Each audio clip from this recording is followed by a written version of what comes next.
don't know about you, Monica, but I did not grow up with the perception and belief that my body could actually heal itself. As an athlete and growing up with a single parent, my mom wasn't one to necessarily go to the doctor for every single thing. However, it was very like rub some dirt in it and get over it, right? Like keep moving on with life. Maybe take, a shot of Tylenol or cough syrup and just get on with life. And I would sometimes ignore those symptoms that my body was experiencing. And it wasn't until I experienced a very severe rugby injury in college that I had a little bit of a wake up call.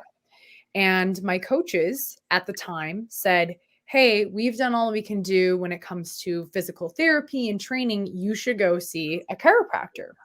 And again, I had not experienced chiropractic. I didn't really know what it was. I was like, don't they just crack your spine?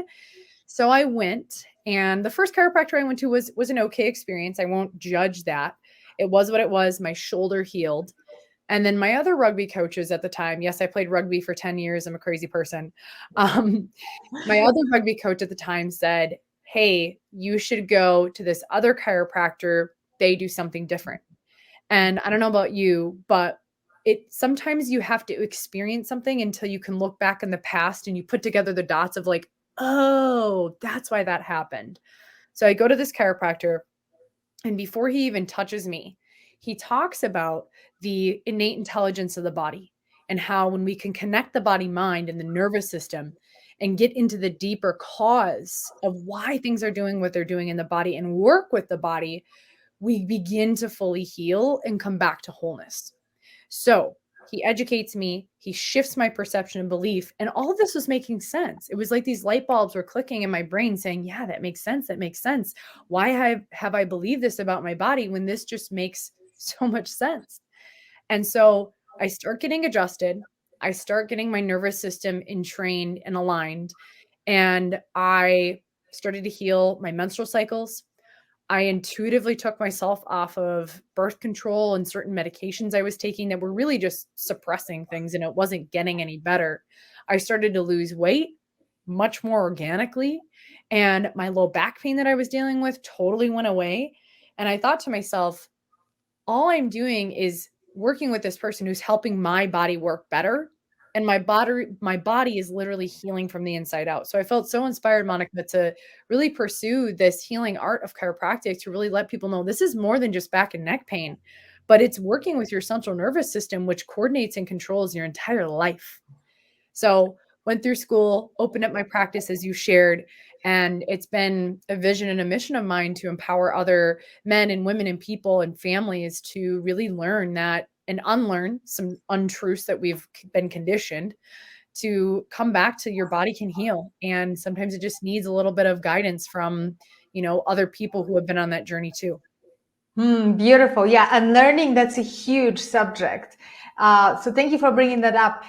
But I also want to ask you, how do you define healing from within when Mm. you use that term? Yeah. So the way I define it is it really depends on one, the practitioner you're working with and their perception. So in chiropractic, we see ourselves as a facilitator of the body's own innate healing ability. And what that means is there's no external agent. And really, those external agents, whether it's pills or potions or lotions, the body organically is always striving towards healing, which is a law of physics. You cut your hand, right? do we does the band-aid heal the cut or does the body do it?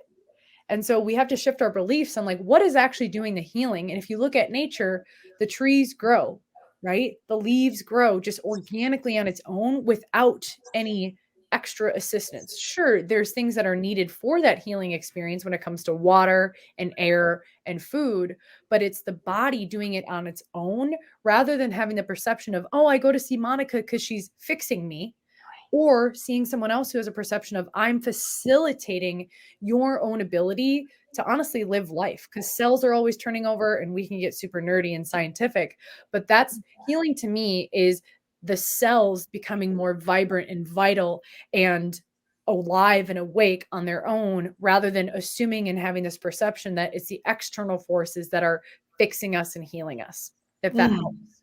Yeah, beautiful. Thank you. I love when you bring up nature. Well, that's the truth, right? We always are going towards healing and restoring, revitalizing. So I love this. Thank you so much for bringing that up. And I do want to circle back to that concept of unlearning, because you had to unlearn all those habits and patterns. I did too. You know, a lot of us are on that path. So tell us, how do you see that? What is the how do we create that new framework for healing by Mm. unlearning? One of the things that I share with the clients I work with, and one of my mentors has shared with me, heal. Dr. Alok Trivedi, I love the analogy he uses. Heal can stand for help everything align with love. Oh, lovely. And if you look at love of something, including the body, is a synthesis of complementary opposites.